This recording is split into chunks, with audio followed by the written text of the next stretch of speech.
Everyone, welcome back to my YouTube channel study time with Priyanka. So आज के इस video में हम दोबारा से कंटिन्यू करने जा रहे हैं हमारा first chapter class 12 history book का। एंड चैप्टर का नाम है bricks, beads and bones the Harappan civilization. So ये वीडियो इस चैप्टर का 5th पार्ट है। आज के इस वीडियो में हम अपना टॉपिक नंबर 7 स्टार्ट करने वाले हैं। सो अगर अभी तक आप लोगों ने इस चैप्टर के प्रीवियस पार्ट को नहीं देखा है देन डिस्क्रिप्शन बॉक्स में लिंक मिल जाएगा, या फिर आप आई बटन को भी क्लिक करके डायरेक्टली प्रीवियस पार्ट देख सकते हैं। सो बिना टाइम वेस्ट किए हम अपना 7 टॉपिक स्टार्ट करते हैं। So the name of the topic is seals, script and weight. So seal का मतलब मैंने आप लोगों को बहुत बार समझाया है। सील का मतलब होता है मुहर।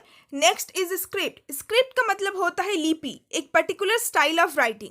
एंड थर्ड है वेट। वेट क्या होता है? जिससे वजन किया जाता है। सो इस टॉपिक में हम लोग हड़प्पन सिविलाइजेशन के सील, स्क्रिप्ट एंड वेट के बारे में पढ़ेंगे। सो बेसिकली टॉपिक नंबर 7 में हम 3 सब टॉपिक पढ़ने वाले हैं। टॉपिक नंबर 7.1 में हम लोग बेसिकली सील्स के बारे में पढ़ेंगे। टॉपिक नंबर 7.2 में हम लोग हड़प्पा के स्क्रिप्ट के बारे में पढ़ेंगे। एंड थर्ड सब टॉपिक में हम लोग हड़प्पा के वेट के बारे में जानेंगे। सो हम अपना पहला सब टॉपिक स्टार्ट करते हैं। Topic number 7.1 seals and sealing. So basically Harappa के लोग सील एंड सीलिंग यानी कि मोहरों का इस्तेमाल करते थे to facilitate long distance communication. यानी कि जब वो लोग लंबे डिस्टेंस में कम्युनिकेशन करते थे, ट्रेड करते थे, सो उस कम्युनिकेशन को, उस ट्रेड को ईजियर बनाने के लिए, उसको सरल बनाने के लिए बेसिकली हड़प्पा के लोग सील्स का इस्तेमाल करते थे। सो अब आप लोग के माइंड में ये क्वेश्चन अराइज हो रहा होगा कि मोहरों का इस्तेमाल करके, सील का इस्तेमाल करके हड़प्पा के लोग कैसे लॉन्ग डिस्टेंस कम्युनिकेशन को ईजियर बनाते थे। सो इस चीज को हम लोग एक एग्जाम्पल के साथ समझते हैं। सो आप इमेजिन कीजिए कि एक बैग ऑफ गुड्स है, यानी कि एक बैग है एंड उस बैग में कुछ गुड्स है, कुछ सामान है। सो हड़प्पा के लोग क्या करते थे, जब उन्हें बैग ऑफ गुड्स को एक प्लेस से दूसरे प्लेस में भेजना होता था, सेंड करना होता था, सो वो लोग क्या करते थे, उस बैग का जो माउथ होता था, यानी कि उस बैग का जो ऊपरी हिस्सा होता था, उसको रोप से बांध देते थे, उसको रस्सी से टाइट कर देते थे, बांध देते थे। फिर उस नॉट पे, नॉट का मतलब होता है गार्ड, जब आप किसी भी चीज को रस्सी से बांधते हो देन एक जो गांठ होता है उसी को नॉट कहा जाता है। हड़प्पा के लोग फिर नॉट पे सम वेट क्ले, कुछ गीली मिट्टी को फिक्स कर देते थे एंड फिर उस गीली मिट्टी के ऊपर वो लोग एक या फिर एक से ज़्यादा सील को प्रेस करते थे। सो जैसे कि मैंने आपको बताया, सील का मतलब होता है मोहर एंड मोहर को आप प्रेजेंट डे स्टैम्प के साथ रिलेट कर सकते हो। सो जिस तरीके से हम लोग स्टैम्प को प्रेस करते हैं पेपर के ऊपर, सेम उसी तरीके से हड़प्पा के लोग सील को प्रेस करते थे वेट क्ले के ऊपर। एंड इससे क्या होता था, उससे एक इम्प्रेशन छोड़ जाता था। यानी कि जिस तरीके से हम लोग जब स्टैम्प मारते हैं देन पेपर में एक इम्प्रेशन बन जाता है, सेम उसी तरीके से जो सील होता है जब उसको प्रेस किया जाता है देन जिस चीज पे प्रेस किया जाता है, जैसे कि वेट क्ले के ऊपर प्रेस किया गया है, सो उस वेट क्ले के ऊपर एक इम्प्रेशन आ जाता था। सो इस चीज को आप लोग इस पिक्चर के हेल्प में भी समझ सकते हैं। सो ये एक वेट क्ले था एंड इस क्ले के ऊपर हड़प्पा के लोगों ने 2 जो सील है उसको प्रेस किया था, जिसकी वजह से आप यहाँ पे देख सकते हैं कि 2 सीलों का इम्प्रेशन छप गया है। सील में जो कुछ भी इमेजेस था, जो कुछ भी मोटिव्स था, साइन था, वो सब कुछ यहाँ पे छप गया है। सो जब भी हड़प्पा के लोगों को किसी भी बैग ऑफ गुड को एक प्लेस से दूसरे प्लेस में सेंड करना पड़ता था देन बेसिकली वो लोग इस प्रोसेस को किया करते थे। सो आखिर हड़प्पा के लोग इस प्रोसेस को करते क्यों थे? So basically if the bag reached with its ceiling intact, यानी कि अगर वो बैग अपने पूरे सीलिंग के साथ उस जगह पे पहुंच जाता था then it mean that it had not been tampered with, यानी कि इसका मतलब ये है कि उस बैग के साथ किसी तरीके का छेड़खानी नहीं हुआ है, उस बैग को किसी भी व्यक्ति ने हाथ नहीं लगाया है। सो बेसिकली जो स्टैम्प, जो सील बनाया जाता था वो तो बैग के नॉट के ऊपर बनाया जाता था। सो अगर कोई व्यक्ति बैग को खोलता है देन उसे वो सील को तोड़ना पड़ेगा। सो इससे पता लग जाता था कि अगर किसी व्यक्ति ने उस बैग के साथ छेड़खानी की है दैट मीन्स वो सील टूटा हुआ रहेगा, एंड अगर किसी व्यक्ति ने उस बैग के साथ छेड़खानी नहीं की है दैट मीन्स वो जो सील है वो प्रॉपर अपने प्लेस पे ही रहेगा। सो इसी तरीके से हड़प्पा के लोग जब भी उन्हें कुछ भी सेंड करना होता था लॉन्ग डिस्टेंस में देन वो लोग इसी प्रोसेस को आजमाते थे। The ceiling also convey the identity of the sender. साथ ही सील एंड सीलिंग का और एक क्या फायदा होता था कि कभी कभार सील के ऊपर, सीलिंग के ऊपर जो सेंडर होता था, जो उस बैग को भेजता था, उसका आइडेंटिटी भी लिखा हुआ रहता था, यानी कि उसका नेम या फिर कहाँ से वो बैग आया है, सो ये सब कुछ भी शायद वहाँ पे लिखा हुआ रहता था। सो इसीलिए Harappan people seal and ceiling का इस्तेमाल करते थे लॉन्ग डिस्टेंस कम्युनिकेशन के लिए या फिर ट्रेड के लिए। सो आई होप कि आपको ये समझ में आ गया होगा।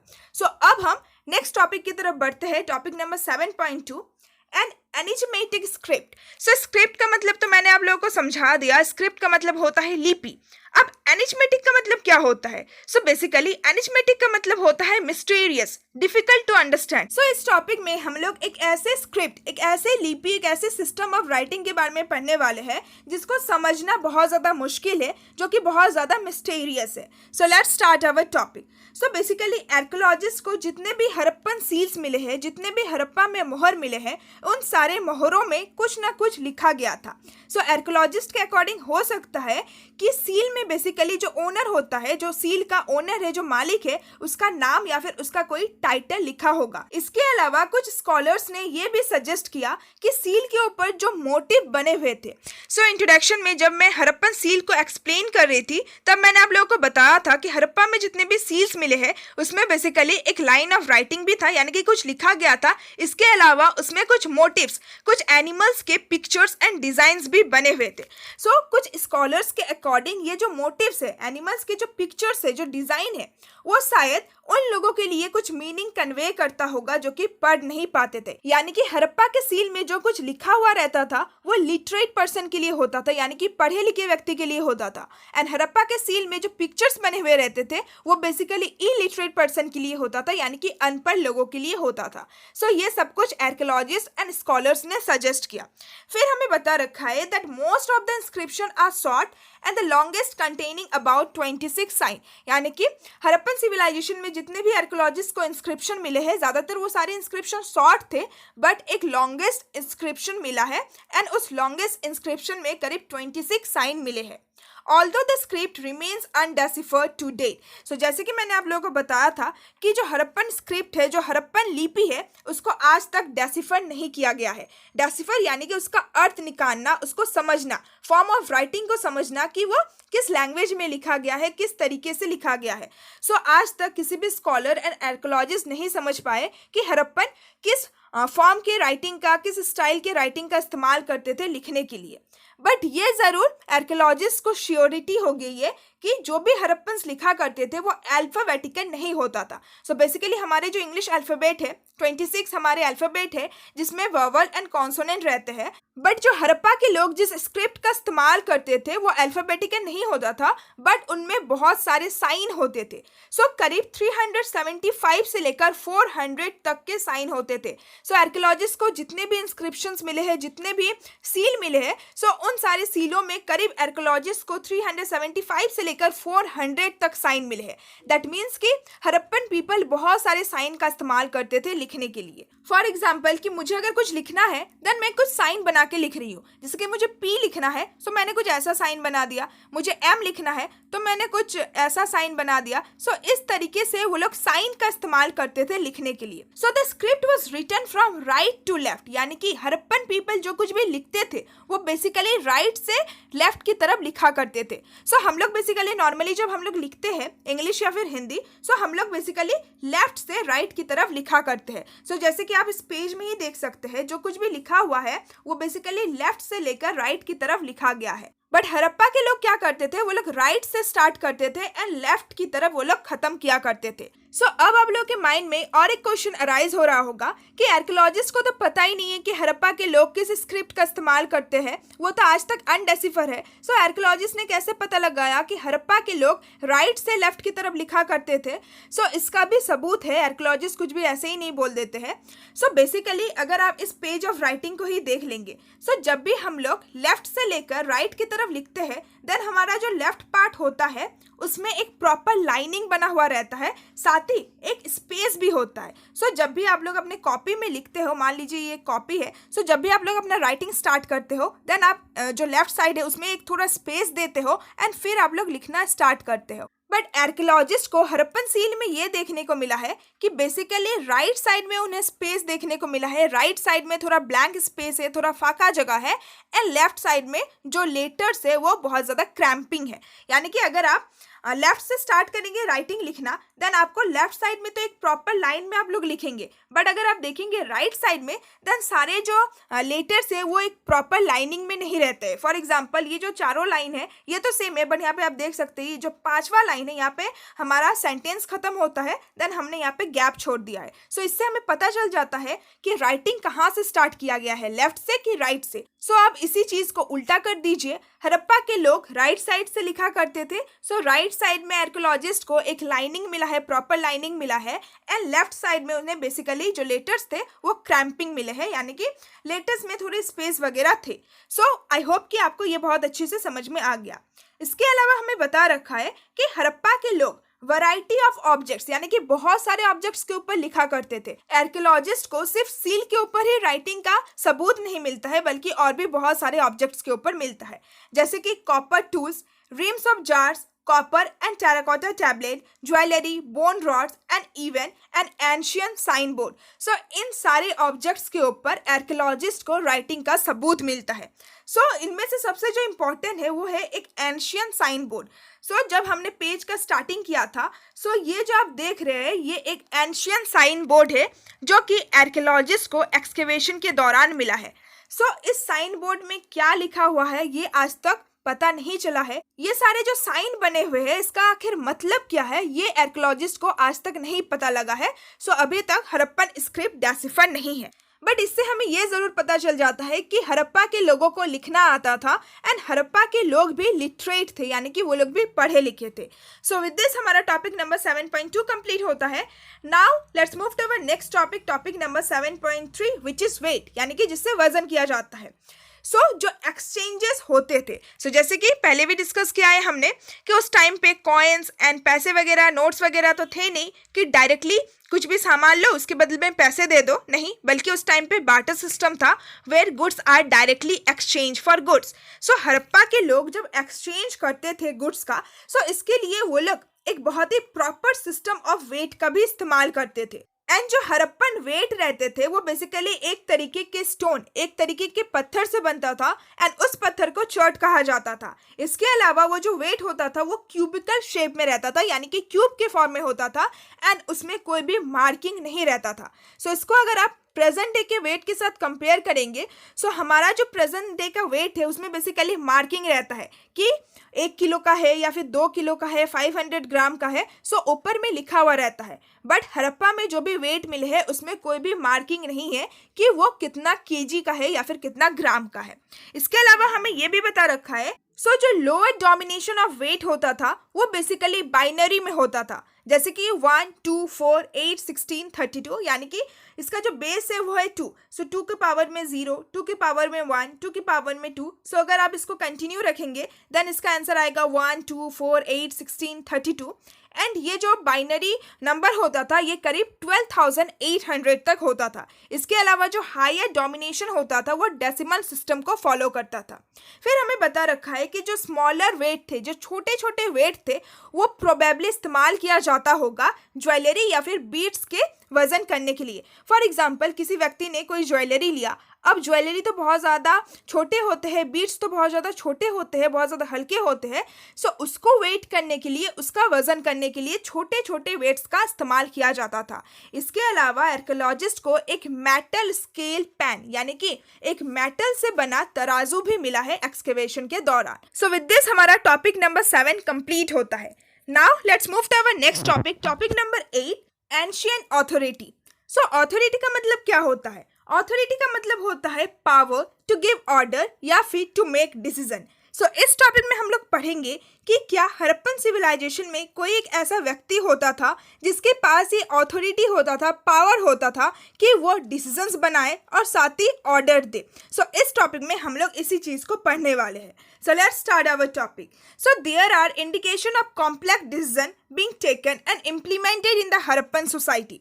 अभी तक हमने हड़प्पन सिविलाइजेशन के बारे में, हड़प्पन सोसाइटी के बारे में जितना कुछ भी पढ़ा, इससे तो हमें यही लगता है, ये सब कुछ हमें यही इंडिकेट करता है कि हड़प्पा के सोसाइटी में कॉम्प्लेक्स डिसीजन यानी कि मेजर डिसीजन लिए गए थे, साथ ही उन डिसीजन को इम्प्लीमेंट भी किया गया था। For example the extraordinary uniformity of Harappan artifacts. So Harappa में जितने भी आर्टिफैक्ट्स मिले हैं उन सारे आर्टिफैक्ट्स में हमें यूनिफॉर्मिटी देखने को मिला है। यूनिफॉर्मिटी यानी कि समानता। सारे जो आर्टिफैक्ट्स थे वो लगभग सेम थे, जैसे कि pottery, seal, weight and bricks. यानी कि पूरा ये जो हड़प्पन सिविलाइजेशन था, हमने देखा है कि कितने लार्ज एरिया में हड़प्पन सिविलाइजेशन फैला हुआ था, मैप में हमने देखा था। एंड हड़प्पन सिविलाइजेशन में बहुत सारे छोटे बड़े सेटलमेंट है, जैसे कि हड़प्पा, मोहेंजोदारो, चानूदारो, इसके अलावा नागेश्वर, बालाकोट, कलिबंगन। सो बहुत सारे सेटलमेंट है। सो आर्कियोलॉजिस्ट को एक्सकेवेशन के दौरान जितने भी आर्टिफैक्ट्स मिले हैं पूरे हड़प्पन सिविलाइजेशन में, यानी कि हर एक सेटलमेंट में, उनमें उन्हें यूनिफॉर्मिटी यानी कि समानता देखने को मिला है। फॉर एग्जांपल मान लीजिए कि आर्कियोलॉजिस्ट को मोहेंजोदारो में कोई एक पोट्री मिली है, वही सेम पोट्री उन्हें कलिबंगन में भी मिला है। यानी कि हर एक आर्टिफैक्ट का जो डिज़ाइन, जो बनाने का टेक्निक, जो मेथड एंड जो मटेरियल होता था वो सेम होता था। इसके अलावा चैप्टर में हमने अभी तक जितने भी टॉपिक्स पढ़े हैं उन सारे टॉपिक्स से भी हमें ये इंडिकेशन मिलता है कि हड़प्पन सोसाइटी में मेजर डिसीजन, कॉम्प्लेक्स डिसीजन लिए गए थे, साथ ही उनको इम्प्लीमेंट भी करवाया गया था। फॉर एग्जाम्पल मोहेंजोदारो में हमने देखा था कि मोहेंजोदारो के सेटलमेंट को किस तरीके से दो पार्ट में डिवाइड किया गया था, Citadel and lower town. Citadel में बेसिकली वो बिल्डिंग्स, वो स्ट्रक्चर्स थे जो कि किसी पब्लिक पर्पस के लिए बनाया गया था, एंड लोअर टाउन में बेसिकली हमें नॉर्मल हाउसेस मिले हैं। इसके अलावा कैसे जो ग्रेट बार था उसको बनाया गया था, कैसे वो एक स्पेशल पर्पस के लिए बनाया गया था। साथ ही हमने देखा था ड्रेनेज सिस्टम कितने प्रॉपर तरीके से बनाया गया था, घरों को कितने प्रॉपर तरीके से बनाया गया था। सो ये सारे जो एग्जाम्पल है वो हमें इंडिकेट करते हैं कि हड़प्पा के सोसाइटी में कॉम्प्लेक्स डिसीजन लिए भी गए थे एंड उनको इम्प्लीमेंट भी किया था। इसके अलावा जो ब्रिक्स है हड़प्पन सिविलाइजेशन में, हड़प्पा के घरों में जो ब्रिक्स का इस्तेमाल हुआ था, सो वो जो ब्रिक्स है उसमें भी हमें यूनिफॉर्मिटी देखने को मिला है। यानी कि पूरे हड़प्पन सिविलाइजेशन में एक ही तरीके के ब्रिक्स का इस्तेमाल किया जाता था। सो हो सकता है कि पोट्री, सील एंड वेट इसीलिए यूनिफॉर्म है, इसीलिए सेम है, क्योंकि इन सबको एक ही जगह पे बनाया गया था। सो ब्रिक्स तो बहुत ही नॉर्मल सा चीज़ है, एंड ब्रिक्स बनाने के लिए कोई एक सिंगल सेंटर नहीं होगा, बट आर्कियोलॉजिस्ट को ब्रिक्स में भी यूनिफॉर्मिटी देखने को मिला है। सो पूरे हड़प्पन सिविलाइजेशन में जितने भी बिल्डिंग्स बनाए गए थे उन सारे बिल्डिंग्स में एक तरीके के ही ब्रिक्स का इस्तेमाल किया गया था। सो ब्रिक्स का जो रेशियो था वो बिल्कुल सेम था। पूरे अगर आप जम्मू से लेकर गुजरात तक देखेंगे तो पूरा हड़प्पन सिविलाइजेशन नॉर्थ में आपको जम्मू तक मिल जाएगा एंड साउथ में आपको गुजरात तक मिल जाएगा। सो पूरे हड़प्पन सिविलाइजेशन में हर एक रीजन में जो ब्रिक्स का इस्तेमाल किया गया था वो बेसिकली इसी प्रॉपर स्टैंडर्डाइज रेशियो का ब्रिक्स था, इसी प्रॉपर शेप एंड साइज का ब्रिक्स था। सो इससे तो एकदम कंफर्म हो जाता है कि हड़प्पन सिविलाइजेशन में कॉम्प्लेक्स डिसीजन लिए भी गए थे एंड उसको इम्प्लीमेंट भी करवाया गया था। इसके अलावा हमने ये भी देखा कि बहुत सारे सेटलमेंट्स को बेसिकली स्पेसिफिक लोकेशन में सेटअप किया जाता था अलग अलग रीजन के लिए, एंड साथ ही labour were mobilized for making bricks and for the construction of massive walls and platform.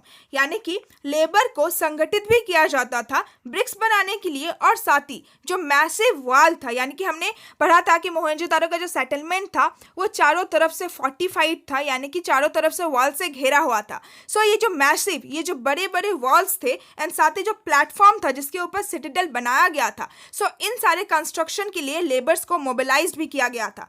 सो इन सारी चीज़ों से हमें ये पता लगता है कि कॉम्प्लेक्स डिसीजन लिए गए हैं एंड उसको इम्प्लीमेंट किया गया है।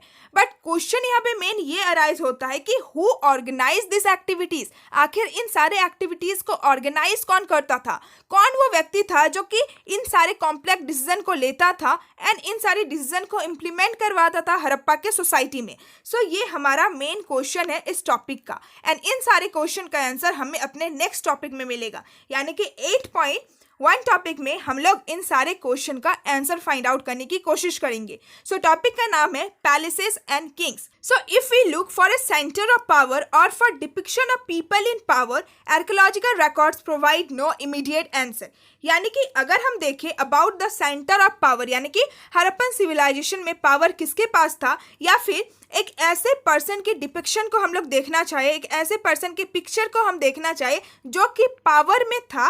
सो जितने भी रिसोर्सेस हैं हमारे पास to know about the Harappan civilization, so उन सारे रिसोर्सेस से, उन सारे आर्कोलॉजिकल रिकॉर्ड से हमें कोई भी इमीडिएट आंसर नहीं मिलता है। यानी कि जितना कुछ भी हमारे पास रिसोर्सेस है, उन रिसोर्सेस से हमें नहीं पता चलता है कि हड़प्पन सिविलाइजेशन में कोई एक ऐसा राजा होता होगा या फिर कोई एक ऐसा पर्सन होता होगा जिसके पास पावर था। सो ये सारे सोर्सेस हमें इमीडिएट आंसर प्रोवाइड नहीं करते हैं, यानी कि एकदम एग्जैक्ट आंसर प्रोवाइड नहीं करते हैं। बट फिर भी आर्कियोलॉजिस्ट को थोड़ा बहुत सोर्सेस मिला है जिससे उन्होंने कुछ कुछ अनुमान लगाया है। जैसे कि आर्कियोलॉजिस्ट को मोहनजोदारो में एक बड़ा सा बिल्डिंग मिला है। सो आर्कियोलॉजिस्ट के अकॉर्डिंग हो सकता है कि मोहनजोदारो का ये जो लार्ज बिल्डिंग है वो मे बी एक पैलेस होता होगा, बट आर्कियोलॉजिस्ट को कोई भी स्पेक्टिकुलर फाइंड्स नहीं मिला है।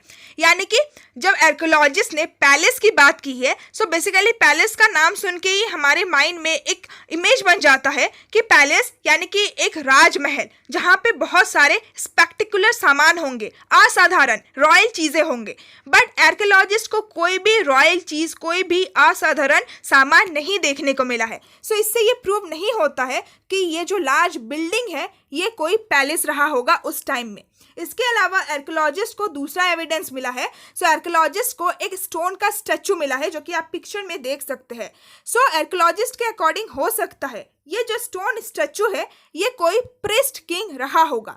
सो आर्कियोलॉजिस्ट ने आखिर ऐसा क्यों कहा कि ये स्टोन स्टैचू किसी प्रिस्ट किंग का होगा? सो बेसिकली हड़प्पन सिविलाइजेशन के जो आर्कियोलॉजिस्ट है वो लोग फैमिलियर है about the Mesopotamian civilisation. So Mesopotamian civilisation फिर से यहाँ पे नाम आ जाता है क्योंकि Harappan civilisation and Mesopotamian civilisation एक दूसरे के कॉन्टेम्पररी थे। सो जो आर्कियोलॉजिस्ट थे उन्हें मेसोपोटामिया के हिस्ट्री के बारे में पता है। क्यों? क्योंकि मेसोपोटामियन सिविलाइजेशन में हमें बहुत सारे लिटरेसी सोर्सेस मिलते हैं एंड इवन मेसोपोटामिया के राइटिंग सिस्टम को डेसिफर भी कर लिया गया है। सो मेसोपोटामिया के बारे में हमारे पास बहुत ज़्यादा इन्फॉर्मेशन है। सो मेसोपोटामिया में बेसिकली प्रिस्ट किंग हुआ करते थे। सो इसीलिए आर्कियोलॉजिस्ट को लगा कि हो सकता है कि Mesopotamia and Indus valley civilisation एक दूसरे के कॉन्टेम्पररी थे। सो अगर मेसोपोटामिया में प्रिस्ट किंग हो सकते हैं देन हो सकता है कि इंडस वैली सिविलाइजेशन में भी प्रिस्ट किंग रहे होंगे। But as we will see, the ritual practices of the Harappan civilization are not well understood, yet nor are there any means of knowing whether those who perform them also held political power. यानी कि आगे के topics में आप लोग पढ़ेंगे about the ritual practices of the Harappan civilisation. Harappan civilisation के लोग कुछ रिचुअल को भी प्रैक्टिसेस करते थे एंड आप कुछ रिलीजियस चीज़ों के बारे में भी जानेंगे। सो जितने भी रिचुअल प्रैक्टिस होते थे हड़प्पन सिविलाइजेशन में उसको अभी तक समझा नहीं गया है एंड साथ ही आर्कियोलॉजिस्ट के पास ऐसा कोई सोर्स भी नहीं है कि इसको अच्छे से समझ सके। सो हमारे पास कोई नॉलेज नहीं है कि ये सारे जो रिचुअल प्रैक्टिसेस जो व्यक्ति करवाता होगा क्या उसके पास कोई पॉलिटिकल पावर था, क्या उसके पास कुछ अथॉरिटी था। सो इन सारे क्वेश्चन का आंसर हमें आज तक नहीं मिला है। फिर हमें बता रखा है कि अलग अलग आर्कियोलॉजिस्ट का अलग अलग ओपिनियन है about the authority of the Harappan civilisation. अलग अलग आर्कियोलॉजिस्ट अलग अलग थ्योरी या फिर ओपिनियन देते हैं। फॉर एग्जाम्पल कुछ आर्कियोलॉजिस्ट का ये मानना है दैट कि हड़प्पन सोसाइटी में कोई भी रूलर ही नहीं था, कोई भी राजा ही नहीं था एंड हड़प्पा के लोग बेसिकली इक्वल स्टेटस एंजॉय करते थे एंड इसीलिए हड़प्पन सिविलाइजेशन इतना ज़्यादा डेवलप था। सो ये पहला ओपिनियन दिया गया है कुछ आर्कियोलॉजिस्ट के द्वारा। अगर हम दूसरे आर्कियोलॉजिस्ट के ओपिनियन की बात करें सो कुछ और आर्कियोलॉजिस्ट का ये मानना था कि हड़प्पन सिविलाइजेशन में कोई एक सिंगल रूलर नहीं था बल्कि बहुत सारे रूलर थे। फॉर एग्जांपल कि मोहनजोदारो एक पर्टिकुलर सेटलमेंट है, सो मोहनजोदारो के लिए एक पर्टिकुलर राजा होता होगा। हड़प्पा एक पर्टिकुलर सेटलमेंट है, सो हड़प्पा के लिए एक पर्टिकुलर राजा होता होगा एंड ऐसे ही जितने भी सेटलमेंट है उन सारे सेटलमेंट के अलग अलग राजा होते होंगे। बट अगर हम थर्ड ग्रुप ऑफ आर्कियोलॉजिस्ट की बात करें सो उनके अकॉर्डिंग हड़प्पन सिविलाइजेशन में एक सिंगल राजा होता होगा, एक सिंगल रूलर होता होगा, हड़प्पन सिविलाइजेशन एक सिंगल स्टेट होता होगा। एंड इसी चीज की वजह से हमें आर्टिफैक्ट्स में सिमिलैरिटी यानी कि यूनिफॉर्मिटी देखने को मिला है। साथ ही the evidence of planned settlement, the standardized ratio of brick size and the stabilization of settlement near the sources of raw material. So ये जितने भी सारी चीजें हैं जो हमें यूनिक लगता है एंड जिन सारी चीज़ों से हमें लगता है कि हड़प्पन सिविलाइजेशन में मेजर डिसीजन लिए गए थे एंड डिसीजन को इम्प्लीमेंट किया गया था। सो इन सारे चीज़ों से आर्कियोलॉजिस्ट ने ये पता लगाया है कि हो सकता है कि पूरे हड़प्पन सिविलाइजेशन में एक ही रूलर होता होगा, एक ही राजा होता होगा एंड उस राजा की वजह से ही हमें यूनिफॉर्मिटी, हमें सिमिलैरिटी देखने को मिला है। और साथ ही उसी राजा ने पूरे सेटलमेंट को प्लान किया होगा। ब्रिक्स का जो प्रॉपर रेशियो है, जो साइज है, वो एक ही राजा ने बनाया होगा एंड साथ ही उसी राजा ने जो रॉ मटेरियल का जहाँ जहाँ सोर्सेज है उन सारे जगहों पे उन्होंने सेटलमेंट को स्टेबलाइज किया होगा। आर्कियोलॉजिस्ट का मानना था कि पूरे हड़प्पन सिविलाइजेशन में एक ही राजा होता होगा एंड वो जो पर्टिकुलर राजा थे वो जो भी डिसीजन लेते थे वो सारे सेटलमेंट्स के लिए एप्लीकेबल होते थे। सो एज ऑफ नाउ यानी कि अभी के लिए the last theory seems the most plausible, यानी कि अभी के लिए जिस टाइम पे हमारे पास कोई भी एक इमीडिएट आंसर नहीं है, कोई भी एक प्रॉपर सोर्स नहीं है जिससे हम ये पता लगा सकते हैं कि हड़प्पन सिविलाइजेशन में एक राजा होता होगा या फिर एक से ज़्यादा राजा होता होगा या फिर राजा होते ही नहीं होंगे। सो अभी के लिए जो लास्ट वाला थ्योरी है अबाउट द सिंगल रूलर वही ज़्यादा पॉसिबल लगता है। सो विद दिस हमारा ये टॉपिक कंप्लीट होता है। Now let's move to our next topic which is topic number 9, the end of the civilization. So इस टॉपिक में हम पढ़ेंगे कि हड़प्पन सिविलाइजेशन का कैसे एंड हो जाता है, about the collapse of Harappan civilization. So now let's start our topic. There is evidence that by 1800 BC most of the mature Harappan sites in regions such as Kholistan had been abandoned. So अब archaeologist को क्या evidence मिलता है? So basically 1800 BC के दौरान archaeologist को mature Harappan site में ये एविडेंस देखने को मिला है कि इन सारे रीजन में, फॉर एग्जांपल कोलिस्टन, सो इन सारे रीजन में मैच्योर हड़प्पन फेज में जितने सारे सेटलमेंट्स थे, जितने सारे रीजन थे, वो सारे रीजन एबेंडोनेट हो रहे हैं। एबेंडोनेट का मतलब होता है छोड़ना। सो जो मैच्योर हड़प्पन सिविलाइजेशन में रहने वाले जो लोग थे वो लोग धीरे धीरे इन सारे सेटलमेंट्स को छोड़ के जा रहे थे। सो इस डेट को देखकर अब आप लोगों को समझ में आ गया होगा कि बेसिकली इस टॉपिक में हम लोग लेट हड़प्पन फेज के बारे में बात करने वाले हैं। सो बेसिकली जो मैच्योर हड़प्पन फेज था वो 2600 BC से लेकर 1900 BC के दौरान था एंड जो लेट हड़प्पन फेज था वो 1900 BC से लेकर 1300 BC तक था। सो बेसिकली इस टॉपिक में हम लोग लेट हड़प्पन फेज के बारे में पढ़ने वाले हैं। सो टॉपिक नंबर 2 से लेकर टॉपिक नंबर 8 तक आपने जो कुछ भी हड़प्पन सिविलाइजेशन के बारे में पढ़ा सो वो बेसिकली मैच्योर हड़प्पन फेज के बारे में था, मैच्योर हड़प्पन सिविलाइजेशन के बारे में पढ़ा। सो इस टॉपिक में हम लोग पढ़ेंगे कि कैसे हड़प्पन सिविलाइजेशन का दी एंड हो जाता है, यानी कि हड़प्पन सिविलाइजेशन का डिक्लाइन हो जाता है। So simultaneously there was an expansion of population into new settlements in Gujarat, Haryana and western Uttar Pradesh, यानी कि उसी टाइम पीरियड के दौरान 1800 BC के दौरान ही जब Harappan people mature Harappan site को छोड़ रहे थे, उसी दौरान अब हमें गुजरात, हरियाणा एंड वेस्टर्न उत्तर प्रदेश के नए सेटलमेंट्स में पॉपुलेशन का एक्सपेंशन देखने को मिल रहा है।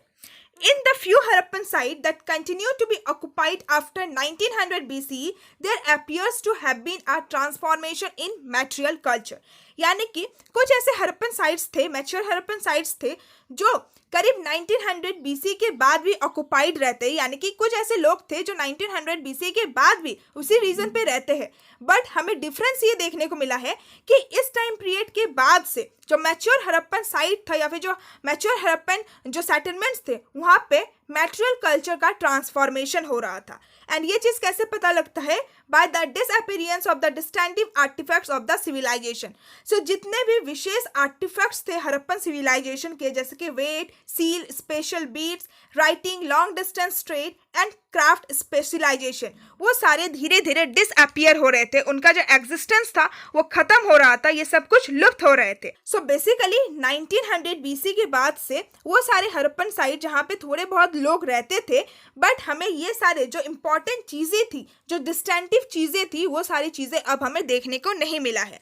फिर बता रखा है that in general far fewer materials were used for making fewer things. अब धीरे धीरे क्या हो रहे थे, कुछ कुछ मटेरियल का इस्तेमाल किया जा रहा था कुछ कुछ सामान बनाने के लिए. एंड हाउस कंस्ट्रक्शन टेक्निक जो था वो भी खत्म हो गया था एंड लार्ज पब्लिक स्ट्रक्चर बनना भी बंद हो गया था. सो ये सब कुछ जो हम पढ़ रहे हैं ये सारे लेट हड़प्पन फेज के एविडेंस है कि जैसे ही लेट हड़प्पन फेज का स्टार्टिंग होता है क्या धीरे धीरे परिवर्तन नजर आते हैं. फिर हमें बता रखा है that the artefacts and settlements indicate a ruler way of life, यानी कि 1900 BC के बाद से जो कुछ भी आर्टिफैक्ट जो कुछ भी सेटलमेंट्स हमें देखने को मिला है वो हमें एक रूलर वे ऑफ लाइफ की तरफ इंडिकेट कर रहा है. यानी कि जो अर्बन वे ऑफ लाइफ था वो बेसिकली मैच्योर हड़प्पन फेज में था एंड लेट हड़प्पन फेज में हमें रूलर वे ऑफ लाइफ देखने को मिला है एंड इसी को कहा गया लेट हड़प्पा या फिर सक्सेसर कल्चर. अब हमें बता रखा है that what brought about this changes. So आखिर ये सारे जो चेंजेस हो रहे थे, ट्रांसफॉर्मेशन हो रहा था, सो आखिर ये सारे चेंजेस कौन करवा रहा था या फिर क्यों हो रहा था. सो बेसिकली अब हम पढ़ेंगे कि क्या वो रीज़न थे जिसकी वजह से हड़प्पन सिविलाइजेशन का डिक्लाइन हो जाता है एंड हड़प्पन सिविलाइजेशन खत्म हो जाता है. सो इसका भी कोई एक इमीडिएट आंसर नहीं है, कोई एक प्रॉपर रीज़न नहीं है कि क्यों हड़प्पन सिविलाइजेशन खत्म हो गया, बट कुछ एक्सप्लेनेशन है. आर्कियोलॉजिस्ट ने कुछ ओपिनियन दिए हैं, कुछ एक्सप्लेनेशन दिए हैं इस चीज़ को समझाने के लिए. सो आर्कियोलॉजिस्ट के अकॉर्डिंग हो सकता है क्लाइमेटिक चेंज यानी कि मौसम में कुछ परिवर्तन हुआ होगा. इसके अलावा डिफॉरेस्टेशन क्या होता है, रिमूवल ऑफ ट्रीज. जब बहुत ही ज़्यादा अमाउंट में ट्रीज को कट किए जाए इसको डिफॉरेस्टेशन कहते हैं.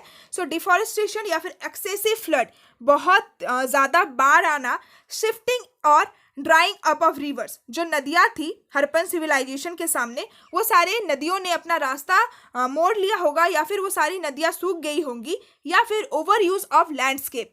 जो लैंडस्केप था, जो ज़मीन थी हड़प्पा का, उसका हड़प्पा के लोगों ने ज़्यादा यूज़ कर लिया होगा. सो ये सारे कुछ रीज़न थे जिसकी वजह से हो सकता है कि हड़प्पन सिविलाइजेशन ख़त्म हो गया. बट ये सारे जो कजेस, ये सारे जो रीज़न थे वो हो सकता है किसी एक पर्टिकुलर सेटलमेंट के लिए सही है, किसी एक पर्टिकुलर सेटलमेंट के एंड को एक्सप्लेन कर रहा है, but they do not explain the collapse of the entire civilization. So ये सारे जो रीज़न है, ये सारे जो कजेस है जो आर्कियोलॉजिस्ट ने बताया है कि जिससे हड़प्पन सिविलाइजेशन खत्म हो गया. सो ये सारे जो रीज़न है ये बहुत ही छोटे छोटे रीज़न है एंड ये मे बी किसी एक पर्टिकुलर सेटलमेंट के एंड के लिए हो सकता है. बट इसका मतलब ये नहीं कि पूरा जो हड़प्पन सिविलाइजेशन है जो जम्मू से लेकर गुजरात तक फैला हुआ है, पूरा हड़प्पन सिविलाइजेशन इन सारी चीज़ों की वजह से कोलैप्स हो गया, एंड हो गया.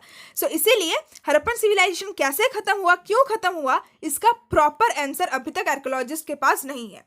It appears that a strong unifying element, perhaps the Harappan state, came to an end. यानी कि और एक चीज़ बता रखा है कि हो सकता है जो स्ट्रांग यूनिफाइंग एलिमेंट था, यानी कि हड़प्पन सोसाइटी में जो एक पावरफुल यूनिफाइंग एलिमेंट था, यानी कि वो व्यक्ति जिस व्यक्ति ने पूरे हड़प्पन सिविलाइजेशन को यूनाइट करके रखा था, पूरे हड़प्पन स्टेट को यूनाइट करके रखा था, वही खत्म हो गया होगा. सो इसकी वजह से भी हड़प्पन सिविलाइजेशन का डिक्लाइन हो सकता है.